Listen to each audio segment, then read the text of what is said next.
And just like that, it's over. The Department of Justice announcing today it is closing its investigation into the Phoenix Police Department and retracting previous findings of constitutional violations. PD had been under federal scrutiny since the DOJ opened its investigation in 2021. Then last summer, the DOJ, under the Biden administration, alleged a pattern of excessive force, discrimination, and other constitutional violations. Phoenix is just one of several cities across the country under investigation. All of those ended today. We have live team coverage of today's announcement as we break down what this means, how key stakeholders are reacting, and Attorney Hector Diaz is also with us as we will take a legal deep dive.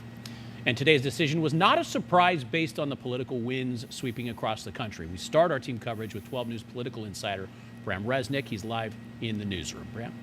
Yeah, Joe, today's decision by the Trump administration was expected by the city of Phoenix.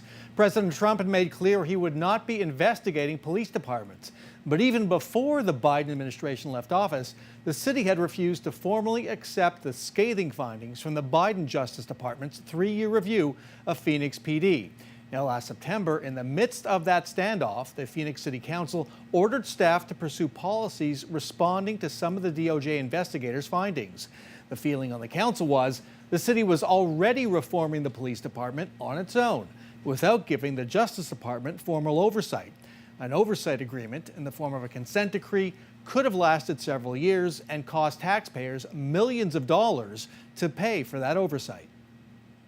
Consent decrees are notoriously incredibly expensive, as well as not necessarily helping in the public safety department. Other cities have records of spending millions and millions of dollars and not having their crime statistics improve at all. So I think this is a good day for the city of Phoenix.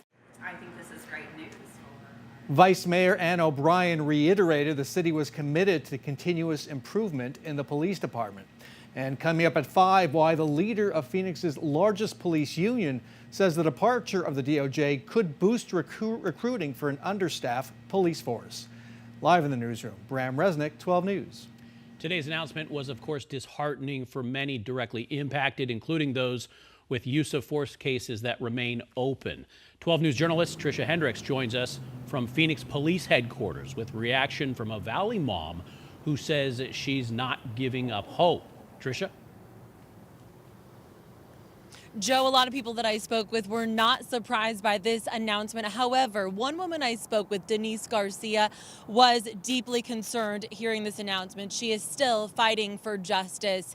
Now, her son, 28-year-old James Garcia, lost his life. He died in a police shooting on 4th of July in 2020. His death, if you remember, it garnered national attention, spurring local protests demanding answers. His mom, Denise, demanding justice. Now, James's family filed a $10 million claim against the city for illegal seizure and the use of deadly force, saying police violated his 4th and 14th Amendment rights. Now, that case remains ongoing right now. Following his death, police said Garcia failed to follow commands when asked to exit his car, then pulled out a gun and pointed it toward officers. Now, nearly 5 years after her son's death, here's how Denise reacted to the DOJ's announcement today.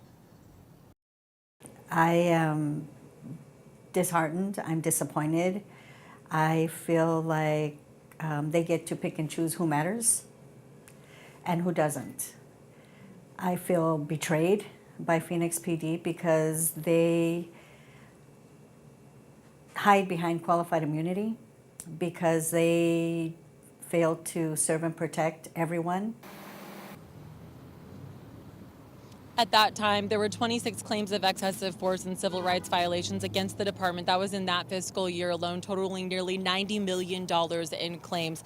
Denise told me that her case is still in the Ninth Circuit Court of Appeals as we speak today. Now, coming up on 12 News at 5, we're going to hear from Denise's attorney, Benjamin Taylor. We also spoke with him today, and he represented a couple people here in the Valley, all impacted by this announcement. We'll have that for you at 5 p.m.